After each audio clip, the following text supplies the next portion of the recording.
প্রেমিকার বউয়ের মাঝে রয়েছে আকাশ পাতাল তফাৎ। আপনি যদি প্রেমিকার বউয়ের মাঝে তুলনা করতে যান, তাহলে আপনি পৃথিবীর সবচেয়ে বড় বোকামিটা করছেন।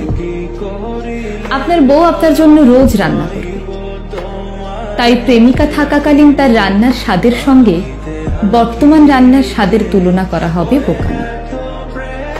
প্রেমিকা থাকাকালীন তার সৌন্দর্য ছিল কেমিক্যাল কিংবা ক্যামেরা এডিটিং করা ছবি।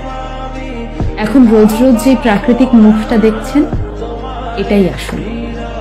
রং মেখে মাসে একবার দেখা করার মতো সৌন্দর্য তার মাঝে খুঁজতে যাবেন না, বরং এই প্রাকৃতিক মুখটারই প্রেমে পড়ুন। আপনি প্রেমিকাকে কখনো এলোমেলো চুলে দেখবেন না, তবে খোলা চুলে শ্যাম্পুর ঘ্রাণ পাবেন, এটাই স্বাভাবিক। কিন্তু বউকে সবসময় দেখবেন এলোমেলো চুলে খোপা করা কিংবা কাঠি দেওয়া।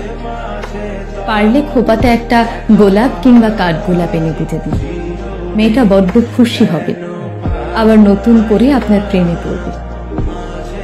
পূর্ণিমা রাতে প্রেমিকা হয়তো ফোন গল্পের অপেক্ষায় থাকে, কিন্তু বউ হয়ে যাওয়ার পর ক্লান্ত শরীরে লম্বা ঘুম দেবে। এই ঘুমটাকে এড়িয়ে যাওয়া ভাববেন, বরং ভাবুন কেউ একজন আপনার সংসারটা আগলে রাখছে পরম যত্নে। তাই প্রেমিকার বউয়ের মাঝে ভুলেও তুলনা করতে যাবেন। খেয়াল করে দেখুন, আপনিও প্রেমিক নন, স্বামী হয়ে গিয়েছেন। তাই দাম্পত্যকে মধুর করতে আপনিও মাঝে মাঝে প্রেমিক বর কিংবা বন্ধু হয়ে যান। দেখবেন তখন মেয়েটিও আপনাকে এবং আপনার পরিবারকে আরো ভালোভাবে আগলে রাখবে।